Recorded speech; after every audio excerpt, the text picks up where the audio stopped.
There's a moment after the breakup that doesn't just hurt, it rattles your core. You find yourself reaching for something, anything, to stop the bleeding.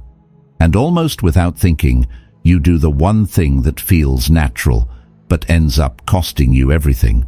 You beg, you plead, you pour your heart out, hoping it'll bring her closer. But instead, it pushes her further away. Today we're going to talk about why that happens, and what it means when you trade your dignity for a second chance that never comes. Because the truth is, it's not just what you said that changed things, it's what she felt in that moment. And once you understand that, you can finally stop chasing and start becoming. If you're ready for that shift, take a second to like this video and subscribe to Stoic Station. This is where you reclaim your power, not through noise, but through stillness. Let's begin. Part 1. Why begging doesn't work. There's a moment after a breakup when your instincts betray you. You feel the loss so sharply that your body aches to do something, anything, to stop the emotional free fall. So you reach out. You send a long message. You plead for another chance. You say things you never thought you'd say. And in that moment, without realizing it, something inside the relationship dynamic fractures. Begging doesn't just ask for love. It gives away power. That's the first hard truth most men don't want to face. When you ask for a second chance, and she says no, you don't just hear a rejection. You create a shift. You go from being an equal partner in love to someone asking for permission to matter again. You hand her all the emotional leverage, and you hope, desperately, that she'll use it kindly. But she won't. Not because she's cruel, but because attraction doesn't respond to weakness.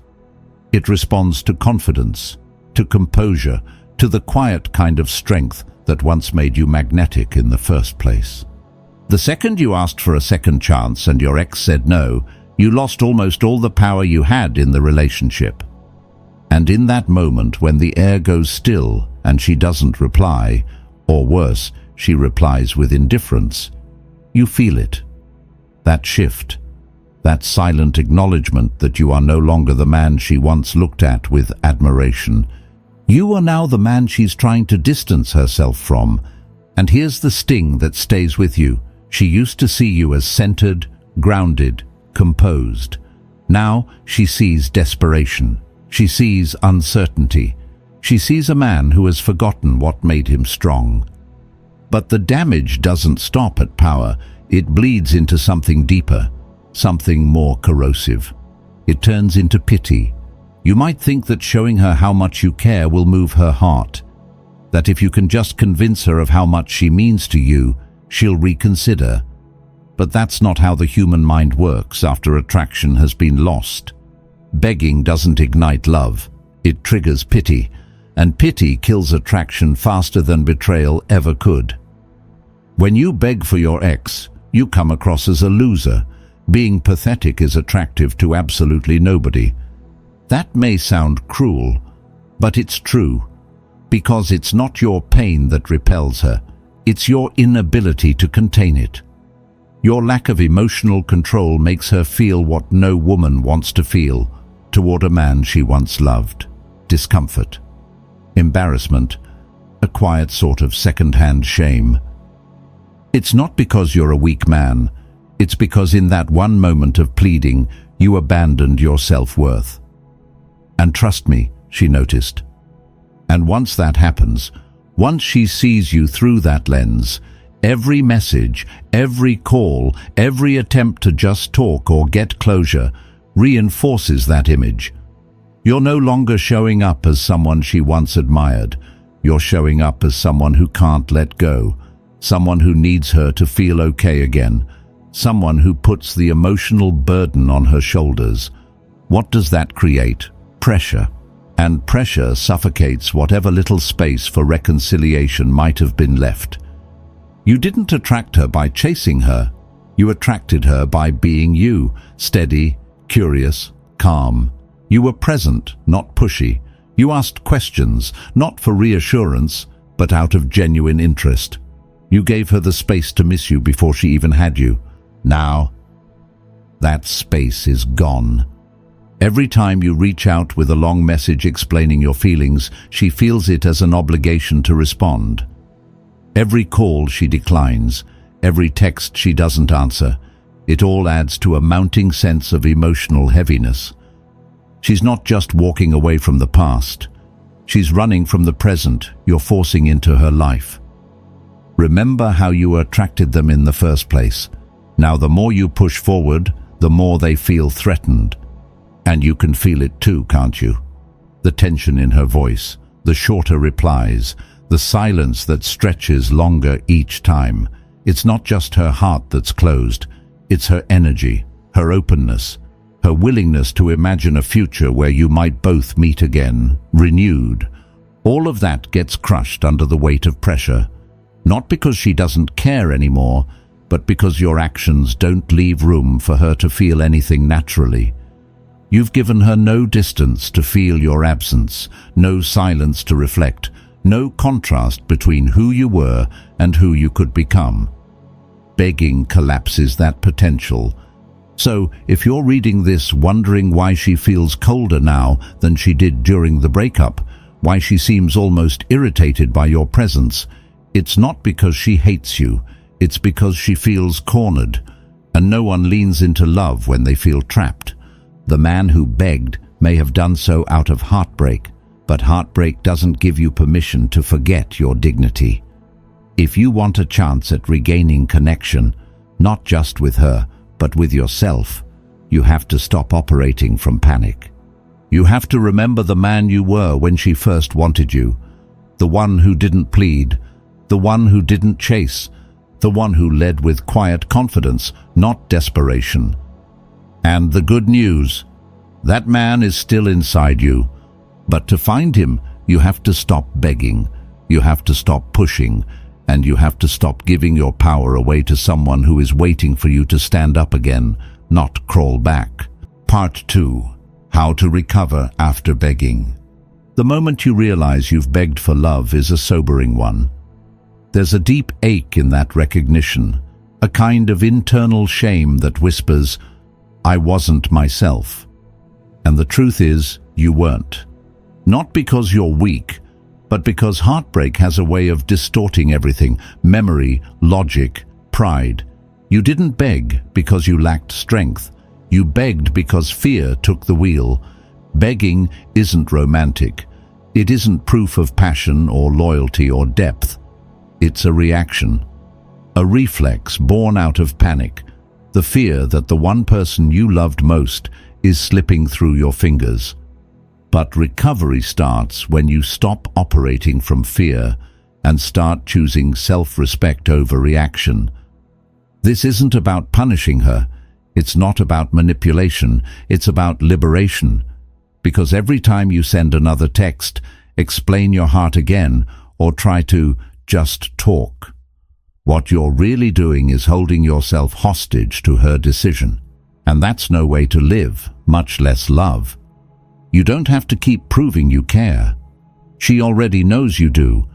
What she doesn't see yet is that you can care and still walk away. That's the version of you she hasn't met, the one who doesn't plead, the one who pivots. You haven't given up, you've just changed tactics from a losing one to one that's been proven time and time again. From this point forward, your silence is not surrender. It's a declaration of self-worth. It says, "I know what I did wrong, and I'm not going to try to fix it by begging for validation. I'm going to fix it by becoming the man I lost in the process." So let the late-night typing and deleting come to an end. Stop sending those open-ended texts. Stop searching for closure in one more conversation. Stop giving someone the job of healing what only you can take responsibility for. When you stop chasing, you stop bleeding out energy, and you begin to regain control. But the silence isn't magic. It's only powerful if you do the inner work to match it, because the real transformation doesn't happen in the distance between you and her. It happens in the distance between the man you were when you begged and the man you're becoming now. That's why controlling your emotions isn't optional. It's the foundation. When you're emotionally disorganized, you react. And those reactions, texting out of loneliness, calling out of guilt, oversharing to feel seen, become the very actions that reinforce her decision to walk away. You don't need to feel amazing every morning, but you do need to reclaim your edge. And it starts with small disciplines. Get up early and move your body. Go outside and feel the world beyond your apartment or office or empty bed. Journal, not because it's trendy, but because you've got too many thoughts running wild in your head. Put them somewhere, sort them out, breathe deeply, really breathe, and remember what stillness feels like. Talk to people who don't just tell you what you want to hear, the ones who knew you before the pain. Let them remind you of who you are, not so you can get her back, but so you can get yourself back, because that's what this is really about. And this is why the no contact rule is so crucial. Let's be clear. No contact isn't a manipulation tactic. It's not about trying to make her miss you with calculated silence. It's about giving yourself the space to evolve without the constant interference of confusion. You can't reset a broken rhythm while the music is still playing. You need the silence. You need the stillness. You need time without her words, her updates, her reactions. Because every time you reach out during this fragile phase, you interrupt your own healing, you reinforce the old pattern, and you delay the emergence of the version of you she might one day miss. Let your actions be your apology. You can't undo what you did. All you can do is change your behavior and move forward. You don't need to announce your withdrawal. You don't need to send a final note. Just disappear, calmly, quietly, intentionally, not to disappear forever, but to re-emerge as someone unfamiliar even to yourself. Not colder, not bitter, just stronger. And yes, it's hard. There will be days when your mind tricks you into thinking you need to say something, just one more time. But don't. Sit with the silence. Let it stretch. Because clarity only comes when the noise dies down. Let her feel your absence, not your emotional leakage. Let her wonder, not because you want to make her curious, but because the man you're becoming is finally doing something unfamiliar. He's letting go. That's where recovery begins. Not when she answers your messages, not when she starts watching your stories again, but when you realize you've stopped asking her to validate your worth. You're not rebuilding for her. You're rebuilding for you. Part 3. Rebuilding your value. There comes a moment, quiet and subtle, when you realize that trying to win her back is no longer your priority. Instead, you want to win yourself back. And that changes everything. You don't need to become someone else. You don't need to burn everything down and start over. What you truly need is to return to the man you were before the relationship blurred your reflection, before heartbreak hollowed out your energy, before you lost sight of the small, powerful things that made you magnetic in the first place. Start on the outside, not to impress anyone, but to signal to yourself that you're no longer stuck. Cut your hair, dress like you give a damn, stand taller, speak with intention. These aren't shallow changes, they're the visual proof that something internal has shifted, and that shift, while quiet at first, begins to ripple outward. Take back your time and reinvest it into something meaningful. Learn a new skill, start a side project, pick up the instrument you left gathering dust. You're not trying to look busy, you're reigniting the fire that makes you feel alive. You're rebuilding not to show her you've changed, but to remind yourself that you're still capable of evolving, because somewhere along the way, the breakup made you question that. And when the world starts to notice, you won't need to announce it. You won't need to beg anyone to look twice. Because there's something undeniably attractive about a man who is growing with no audience, who moves with purpose even when no one is watching. They're going to hear that you're living this exciting new life, and they're going to want to know more. That curiosity will be louder than any message you could send. It's not what you say, it's what they hear about you when you're not speaking. It's the contrast between who you were and who you are now. And in that contrast, intrigue is born. But don't stop there. Don't just fix what was broken. Expand into parts of yourself you've neglected. Live fully, not as a tactic, as a lifestyle. Living fully means you no longer measure your day by whether she texted back. You stop waiting. You start choosing. Your mornings aren't about checking notifications. They're about movement, growth, momentum. Your time is no longer spent watching her life from afar. It's invested in building something you'd be proud to invite someone into. Join a group, lead a project, travel somewhere new, even if it's just a town over. Try something that scares you a little. Wake up earlier. Say yes to things you used to decline. Let the version of yourself that existed before the pain come to life again. Only now, with more experience, more wisdom, more depth. Because the best revenge isn't making her regret losing you. It's becoming so fully yourself again that anyone who once doubted your value realizes they were only seeing the beginning. And that includes you. This doesn't require forced smiles or empty optimism. You don't need to pretend the pain never happened. In fact, you shouldn't. Your strength is found in how you carry it, not as a burden, but as proof that you've endured something most men would drown in, and you're still standing. You don't have to fake joy, but you do need to practice strength. Speak with conviction, even if your voice shakes some days. Be kind, but not performative. Show up with integrity in conversations.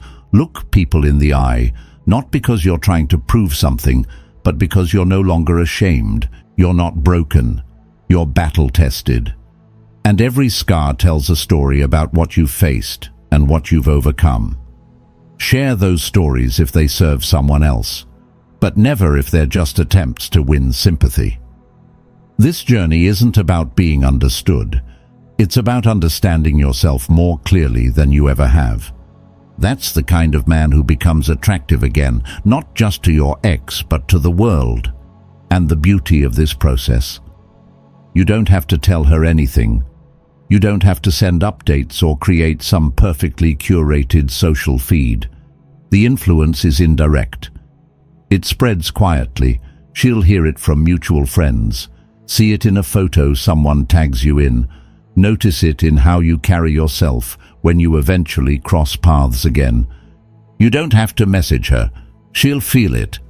That's the art, letting your progress echo without shouting. Letting your peace be loud in its own subtle way. Letting your life be so full that anyone who left it begins to wonder. Not because you tried to impress them, but because you stopped trying altogether. In that mystery, attraction doesn't just return. It reinvents itself. You no longer look like the man she walked away from. You look like someone she never fully got to know. And that's what changes everything. Part 4. Recognizing subtle forms of begging. You think you've stopped. You haven't called her in weeks. You haven't sent any long texts. You've deleted her number and even told your friends you're over it. But here's the uncomfortable truth. Just because you're silent doesn't mean you're not still begging. Because begging doesn't always sound like, "Please come back." Sometimes it sounds like a Spotify lyric posted at midnight. Sometimes it looks like an Instagram story of you lifting weights, hoping she notices. Sometimes it's as subtle as a one-line text, "Hope you're okay," followed by 3 dots, or worse, an emoji you'd never use with anyone else. Basically, any message that could end with 3 dots or a winky emoji falls into this category. Let me give you a real example. A guy I once worked with went through a messy breakup. He was determined to go no contact. For 2 weeks, he didn't message her once, but every night he would post vague quotes like, Some things weren't meant to be, or funny how people change. He'd check obsessively to see if she'd viewed his stories. And when she didn't, he'd switch strategies, post a gym selfie, a new haircut, even pictures with other women he barely knew. It wasn't healing. It was a performance, a staged effort to provoke a reaction. And when she finally blocked him, not out of anger but exhaustion, he was shocked. "I didn't even say anything to her," he told me. But the truth was, he had been saying everything, every post, every view, every calculated silence was dripping with a message. Please look at me. Please miss me. Please care. That's not strength. That's disguised desperation. And she saw it, maybe not consciously, but women feel these emotional currents. They know when something isn't coming from peace. They know when your silence is just strategy. And that knowledge doesn't bring them closer. It pushes them further away. This is the emotional climax that most men never want to admit. You're still begging, just quieter now. So here's the hard question. Are you really letting go, or are you just hoping she sees the way you're pretending to let go? If your motivation for posting, responding, or even dressing up is still rooted in making her wonder, then you haven't healed. You've just become more calculated. And calculated emotion never restores attraction. It reeks of control, of manipulation, of fear. So how do you know when you've truly stopped begging? It's when her name stops influencing your choices. It's when you stop checking who saw your stories. It's when you post something because it reflects your truth, not because it might get her attention. It's when silence becomes your reality, not your tactic. The man who rebuilds his value doesn't breadcrumb affection, hoping she bites. He removes every trace of emotional fishing. He lets go, not with fanfare, but with quiet certainty. He's not interested in making her feel something. He's busy building something, and that, ironically, is what often makes her feel again. But that isn't the goal. It can't be. You don't rebuild to win someone back. You rebuild because you're no longer willing to live halfway between who you were and who you're meant to become. So if you find yourself writing a message, then deleting it. If you find yourself dressing a little differently, but only on the days you know she might see it. If you hear a song and immediately think of posting it, pause and ask yourself, am I building or am I still begging, just wearing a mask? If it's the latter, it's time to stop. Cold. Remove it, every trace of it. Not because she doesn't deserve to see your growth, but because you deserve to stop living in emotional limbo. Stop living to be noticed. Start living to be whole. The man who gets her attention again, if that even matters, won't be the one who posted a sad lyric or a forced smile. It will be the man who disappeared and quietly became someone she never thought she could lose for real. Let that be you, not because you need her back, but because you finally came back to yourself, and this time, you're not leaving. Summary. And finally, here's the truth. You begged. You lowered yourself. You reached out when you shouldn't have. You said things you now regret. That happened. But now it's time to stop. Completely. Don't justify it. Don't analyze it. Don't replay those moments in your head, hoping they sound different the 10th time around. Let it go. Not because it didn't matter, but because it no longer deserves your energy.